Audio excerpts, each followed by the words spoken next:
नमस्कार दोस्तों, India IQ में आप सभी का एक बार फिर से स्वागत है। आज हम आपको बीकानेर का इतिहास बताएंगे। बीकानेर का जब 1465 में राव बीका ने बीकानेर की स्थापना की थी और उसके बाद में जब बीकानेर को 1488 में राजधानी के रूप में बनाया था, उससे लेकर के 1818 में अंग्रेजों के साथ संधि करने तक वहां पर किस किस ने कौन कौन से कार्यकाल में राज किया, उसके बारे में बताएंगे। हमारे चैनल इंडिया आईक्यू पर हम आपको लगातार राजस्थान के सामान्य ज्ञान, राजस्थान की लोकसभा और विधानसभा सीटों का इतिहास, भारत के संविधान और भारत के कानून के अलावा कई तरह की वो महत्वपूर्ण जानकारियां आपको बताते जा रहे हैं जो आपके कंपटीशन एग्जाम के लिहाज से महत्वपूर्ण है। अब तक आपने अगर हमारे चैनल इंडिया आईक्यू को सब्सक्राइब नहीं किया है तो अब सब्सक्राइब जरूर कर लें। दोस्तों, सबसे पहले अगर हम इसकी शुरुआत करें तो शुरुआत में हम ये देखेंगे कि बीकानेर पर कब कब किसने किसने राज किया। राठौड़ वंश ने बीकानेर की स्थापना की थी। 1465 से 1504 तक यहां पर राव बीका ने राज किया था। राव बीका ने ही बीकानेर को राजधानी बनाया था और राव लूणकर्ण ने 1504 से लेकर के 1526 तक यहां पर राज किया। 1526 से 1542 तक राव जेतसी ने यहां पर राज किया। उसके बाद में 1544 से लेकर के 1574 तक राव कल्याणमल ने यहां पर राज किया। उसके बाद में राजा राय सिंह ने 1574 से लेकर के 1612 तक यहां पर राज किया। उसके बाद में यहां पर कुछ वक्त तक जोधपुर राजाओं ने हमला किया था और वो कहानी हम आपको आगे पूरी बताएंगे। उसके बाद में फिर से महाराणा कर्ण सिंह ने 1631 से लेकर के 1669 तक यहां पर राज किया था और 1669 से लेकर के 1698 तक यहां पर महाराजा अनूप सिंह ने राज किया था। उसके बाद में कोई महत्वपूर्ण राजा नहीं हुए थे, लेकिन जैसे कहा जाता है ना कि अकबर और तमाम जो मुगलों के 4-5 महत्वपूर्ण शासकों को ही मुगल काल माना जाता है। बाद के जो छोटे मोटे राजा जिन्होंने राज किया उनको मुगल काल का मुख्य हिस्सा नहीं माना जाता। ठीक उसी तरह बीकानेर पर राज करने वाले राठौड़ वंश का जो मुख्य जो समयावधि थी, समय काल था, वो 1465 से लेकर के 1698 तक का रहा था। उसके बाद में सबसे पहले अगर हम शुरुआत करें राव बीका से, जिन्होंने 1465 से 1504 तक यहां पर राज किया था। जोधपुर के संस्थापक राव जोधा के बेटे थे राव बीका, जो अपने पिता से अलग होकर के अपने विश्वस्त सरदारों के साथ में नए राज्य की स्थापना हेतु जांगल प्रदेश की ओर चले गए। ये जो बीकानेर, श्रीगंगानगर, हनुमानगढ़ वाला जो उत्तरी राजस्थान वाला इलाका है, इसे जांगल प्रदेश कहते हैं। बीकानेर के विशेष तौर से बीकानेर के इलाके का पुराना नाम भी जांगल प्रदेश था। ये कंपटीशन एग्जाम के हिसाब से कई बार सवाल भी आता है कि जांगल प्रदेश के नाम से किसे जाना जाता था। बीकानेर, जोधपुर, जैसलमेर, कुछ भी आपके सामने सवाल हो सकता है। जैसलमेर का भी उत्तरी इलाके की कुछ सीमा जांगल प्रदेश में आती है। माता करणी माता के वरदान से उन्होंने कई छोटे बड़े स्थानों और कबीलों को जीतकर जांगल प्रदेश में सन 1465 में राठौड़ वंश की स्थापना की और उन्होंने 1488 में बीकानेर नगर की स्थापना की और उसे अपनी राजधानी बनाया। अपने राज्य को दूर दूर तक फैलाने के लिए बाद में राव बीका का 1504 में निधन हो गया।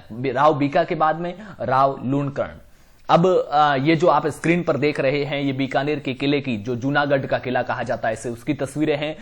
राव लूणकर्ण ने यहां पर 1504 से लेकर के 1526 तक राज किया था। अपने बड़े भ्राता राव नरा की मृत्यु के बाद साहसी योद्धा राव लूणकर्ण बीकानेर की गद्दी पर बैठे।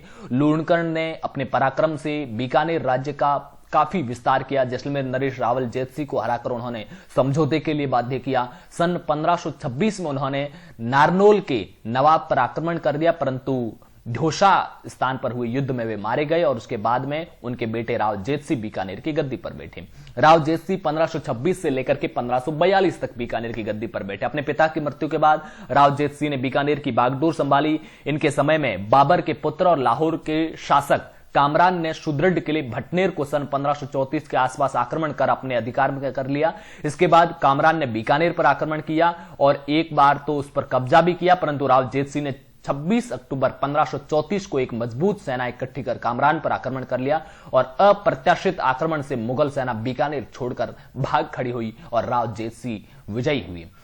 हमें इस युद्ध के बारे में ज्यादा जानकारी वीठू सूजा कृत, जो वीठू सूजा की लिखी हुई राव जेतसी रोचंद ग्रंथ में मिलती है और 1541 में जोधपुर के शासक राव मालदेव ने भी बीकानेर पर हमला किया, जिसमें राव जेतसी की मौत हो गई और बीकानेर में राव मालदेव का कब्जा हो गया। उसके बाद में 1544 में जो राव जेतसी के बेटे थे कल्याणमल, उन्होंने शेरशाह सूरी के साथ में मिलकर के बीकानेर पर हमला किया, जो गिरी सुमेल का युद्ध कहा जाता है उसे। उस युद्ध में जो मालदेव थे उनको हरा दिया गया और फिर से जो राव जेत सिंह के बेटे थे कल्याणमल, वो बीकानेर की गद्दी पर बैठे गए, जिन्होंने 1544 से लेकर के 1574 तक यहां पर राज किया। यानी कि 1526 से 1541-42 तक राव जेत सिंह ने राज किया। 42 से 44 तक 3 साल तक राव मालदेव जो जोधपुर के राजा थे उनका कब्जा रहा बीकानेर पर। लेकिन उसके बाद में जो जेत सिंह के बेटे थे उन्होंने शेरशाह सूरी के साथ में मिलकर के फिर से बीकानेर पर कब्जा किया और जो युद्ध हुआ था इसे गिरी सुमेल का युद्ध कहा जाता है। यह सबसे खास बात है। आपको सवाल यह भी आ सकता है कि गिरी सुमेल का युद्ध किन किन के बीच में हुआ था, या जो भी इससे शेरशाह सूरी के साथ मिलकर के किस राजा ने मालदेव को बीकानेर से भगाया था या बीकानेर को मालदेव के कब्जे से छुड़ाया था। राव कल्याणमल ने 1544 से लेकर के 1574 तक राव मालदेव की पराजय के बाद में बीकानेर के पर राज किया। वे बीकानेर के पहले शासक थे जिन्होंने सन 1570 में अकबर के नागौर दरबार में उपस्थित होकर उसकी अधीनता स्वीकार की और मुगलों से वैवाहिक संबंध स्थापित किए। तो सवाल हो सकता है कि बीकानेर का वो कौन सा पहला शासक था जिसने मुगलों के साथ वैवाहिक संबंध स्थापित किए, तो राव कल्याणमल। और यही वो शासक थे जो बीकानेर के वो पहले शासक थे जो नागौर दरबार, ये नागौर दरबार काफी चर्चित है। उस वक्त जो जोधपुर के जो मारवाड़ का प्रताप कहा जाता है राव चंद्रसेन, उन्होंने नागौर दरबार में उपस्थित होने से मना कर लिया। हालांकि वो मुगल सेनाओं के आगे आगे भागते चले, नागौर के बाद जालोर की तरफ चले गए, जालोर के बाद मेवाड़ के इलाके की तरफ चले गए, मेवाड़ से फिर अजमेर उदयपुर होते हुए जोधपुर की ओर आए, जोधपुर पर एक बार विजय भी हासिल की थी। तो राव चंद्रसेन को उन्होंने मुगलों से खुली टक्कर तो नहीं ली, लेकिन मुगलों की अधीनता भी स्वीकार नहीं की थी। जो ये नागौर में 1570 में जो नागौर दरबार हुआ था अकबर का, उसमें भी वो उपस्थित नहीं हुए थे। कल्याणमल ने अपने छोटे बेटे पृथ्वीराज जी उच्च कोटि का कवि और विष्णु भक्त था और अकबर की सेना में छोड़ दिया। वह अकबर के नवरत्नों में से एक था। यह ध्यान रखना कि राव जो कल्याणमल का बेटा था पृथ्वीराज, वो कवि था, उच्च कोटि का विद्वान था और अकबर के नवरत्नों में से भी एक था। इसी पृथ्वीराज ने बेली किशन रुक्मणी नामक एक प्रसिद्ध काव्य ग्रंथ की रचना की थी। तो बेली कृष्ण रुक्मणी ये इस काव्य रचना किसने की थी? कल्याणमल के बेटे पृथ्वीराज ने। अकबर ने नागौर दरबार के बाद सन 1572 में राव कल्याणमल के बेटे राय सिंह को जोधपुर की देखरेख के लिए नियुक्त किया। सन 1574 में राव कल्याणमल की मृत्यु हो गई। उसके बाद में बीकानेर के राजा बने राजा राय सिंह। बीकानेर के राजाओं का मुस्लिम शासकों से मेल शेरशाह सूरी के समय से ही हो चुका था और बीकानेर राव कल्याणमल ने गिरी सुमेल के युद्ध जो 1544 में मालदेव से लड़े थे, उसमें जोधपुर के महाराजा मालदेव के विरुद्ध शेरशाह सूरी की सहायता की थी। युद्ध में जीतने के बाद शेरशाह ने बीकानेर राज्य का शासन राव कल्याणमल को सौंप दिया। 1570 में सम्राट अकबर के नागौर दरबार में राव कल्याणमल अपने बेटे पृथ्वीराज और राय सिंह सहित बादशाह की सेवा में उपस्थित हुए, अकबर की अधीनता स्वीकार की और अकबर की अधीनता स्वीकार करने वाले बीकानेर रियासत के वो प्रथम नरेश थे। मैंने आपको पहले भी बताया, उन्होंने अपने बेटे राय सिंह और पृथ्वीराज को अकबर की सेवा में भेज दिया। महाराजा राय सिंह का जन्म 20 जुलाई 1541 को हुआ था। पिता कल्याणमल की मौत के बाद में 1574 में वो बीकानेर के राजा बने। महाराजा राय सिंह के शासनकाल में बीकानेर रियासत के मुगलों से बेहद ही घनिष्ठ संबंध हो गए थे, जिस संबंध का सूत्रपात इनके पिता राव कल्याणमल ने अकबर के शासन में 15वें वर्ष यानी कि जो 1570 वाला जो नागौर दरबार में था उसमें उपस्थित होकर के किया, उसको महाराजा राय सिंह ने आगे बढ़ाया। राय सिंह अकबर के वीर, कार्यकुशल और राजनीतिक निपुण योद्धाओं में से एक थे। बहुत थोड़े समय में ही वे अकबर के बेहद ही विश्वास पात्र बन गए। हम उन्हें अकबर के साम्राज्य का एक सुदृढ़ स्तंभ भी कह सकते हैं। हिंदू नरेशों में जयपुर के बाद बीकानेर से ही अकबर के सबसे अच्छे संबंध कायम हो सके थे। जोधपुर और बीकानेर के साथ में काफी टकराव रहा था। हमने आपको पहले बताया मालदेव ने 1542 में बीकानेर पर कब्जा भी किया था। तो 1572 में अकबर ने कुंवर राय सिंह को जोधपुर का प्रशासक नियुक्त कर दिया।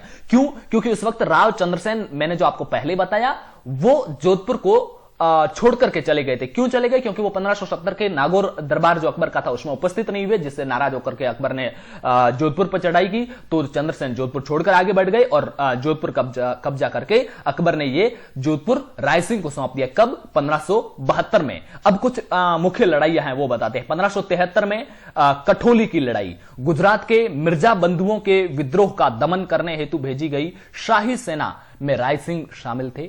इब्राहिम हुसैन मिर्जा का पीछा करते हुए शाही सेना ने राय सिंह के नेतृत्व में उसे कठोली नामक स्थान पर घेरा और पराजित कर पंजाब की तरफ भगा दिया। किसे? इब्राहिम हुसैन मिर्जा को। कठोली की लड़ाई किनके बीच में हुई थी? राय सिंह और इब्राहिम हुसैन मिर्जा के बीच में। राव चंद्रसेन पर चढ़ाई की थी राय सिंह ने। कब की थी? जोधपुर के राव चंद्रसेन ने जोधपुर और भद्राजून पर मुगल सेना का अधिकार हो जाने के बाद सिवाना, जो बाड़मेर का इलाका है सिवाना को अपना ठिकाना बना दिया। सिवाना का किला 800 और कुछ ईस्वी में बना था और राजस्थान के सबसे प्राचीन किलों में से माना जाता है। सिवाना को ठिकाना बना दिया। सम्राट अकबर ने राय सिंह के नेतृत्व में सिवाना के गढ़ पर अधिकार करने के लिए 1574 ईस्वी में अपनी सेना भेजी। शाही सेना ने सोजत का किला जीत लिया और फिर सिवाना पर घेरा डाला। चंद्रसेन राठौड़ पत्ता और मुहूर्त पत्ता के अधिकार में गढ़ छोड़कर वहां से चले गए और बाद में शाहबाज खां के नेतृत्व में शाही सेना ने सिवाना पर कब्जा कर लिया। उसके बाद में देवड़ा सुल्तान का दमन किया था 1576 में। यह राय सिंह से जुड़ी हुई कुछ महत्वपूर्ण लड़ाई है, जिसमें कठोली की लड़ाई 1573, राव चंद्रसेन पर सिवाना के किले पर चढ़ाई 1574 और उसके बाद में 1576 में देवड़ा सुल्तान का दमन। 1576 में जालोर के ताजखां और सिरोही के सुल्तान देवड़ा के विद्रोह का दमन करने हेतु राय सिंह नेतृत्व में शाही सेना भेजी गई।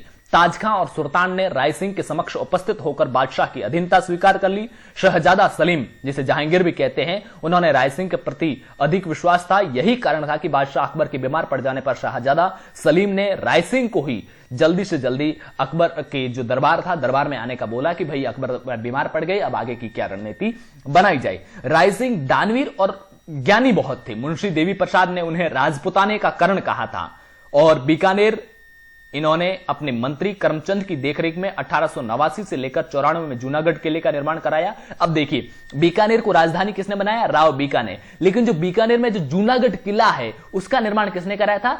राय सिंह ने करवाया था। उसके बाद में हम बात करते हैं महाराणा करण सिंह की, जिन्होंने 1631 से लेकर के 1669 तक बीकानेर में राज किया था। अपने पिता सूर सिंह की मौत के बाद में बड़े बेटे करण सिंह ने 1631 में बीकानेर की गद्दी संभाली। ये बीकानेर के प्रतापी राजा हुए। ये करण सिंह के समय अनेक साहित्यिक ग्रंथों की रचना हुई, जिसमें कर्ण भूषण जो गंगानंद मैथिली द्वारा रचित थी और साहित्य कल्पद्रुम, ये दो प्रमुख ग्रंथ हैं। उसके बाद में महाराजा अनूप सिंह 1669 से लेकर के 1698 तक बीकानेर पर राज किया। इन्होंने 1669 में बीकानेर का शासन संभाला। इनकी दक्षिण में मराठों के विरुद्ध की गई कार्रवाइयों से खुश होकर बादशाह औरंगजेब ने इन्हें महाराजा और माही मरातिब का खिताब देकर सम्मानित किया था। महाराजा, ये याद रखने वाली बात है कि महाराजा अनूप सिंह को बादशाह औरंगजेब ने कौन सी उपाधि दी थी? तो एक महाराजा की दी थी और दूसरा माही मरातिब का खिताब दिया था। महाराजा अनूप सिंह एक बहुत ही विद्वान, कूटनीतिज्ञ और संगीत प्रेमी थे। इन्होंने अनेक संस्कृत ग्रंथों, अनूप विवेक का प्रबोध, अनूपदोय आदि की रचना की। इनके दरबारी विद्वानों ने अनेक महत्वपूर्ण ग्रंथों की रचना की। इनमें मणिराम की लिखी हुई जो अनूप संगीत विलास, अनंत भट्ट की लिखी हुई तीर्थ रत्नाकर और संगीताचार्य भवा भट्ट की लिखी हुई संगीत अनूपाकंश, अनूप संगीत विलास, अनूप संगीत रत्नाकर, ये जैसे कई ग्रंथ जो है जो उनके दरबार शासनकाल में लिखे हुए महत्वपूर्ण ग्रंथों में से एक है। उन्होंने दक्षिण भारत से अनेक ग्रंथ लाकर अपने पुस्तकालय में सुरक्षित किए। अनूप पुस्तकालय में वर्तमान में बड़ी संख्या में ऐतिहासिक और महत्वपूर्ण ग्रंथों का संग्रह मौजूद है। यहां पुस्तकालय की बात आई तो एक सवाल आपके लिए, एशिया का सबसे बड़ा भूमिगत पुस्तकालय कहां है? ये मैं आपको हिंट दे देता हूं कि जैसलमेर जिले की किसी जगह पर है एशिया का सबसे बड़ा भूमिगत पुस्तकालय। इसका जवाब आपको नीचे हमें कमेंट बॉक्स में लिख करके बताना है।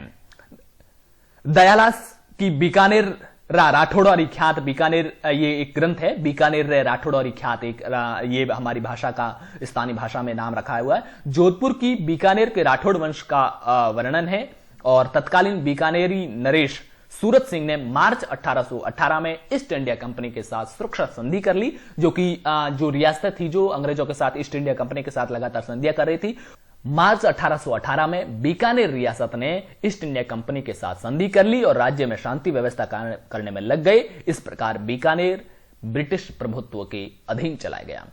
अंत में एक बात कर लेते हैं किशनगढ़ की, जो राठौड़ वंश का तीसरा राज्य था।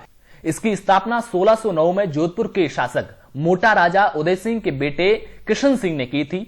जहांगीर ने यहां के शासक को महाराजा का खिताब दिया था और यहां महाराजा सावंत सिंह प्रसिद्ध राजा हुए थे, जो कृष्ण भक्ति में राजपाट छोड़कर के वृंदावन चले गए और नागरी दास के नाम से बाद में वो फेमस भी हुए थे।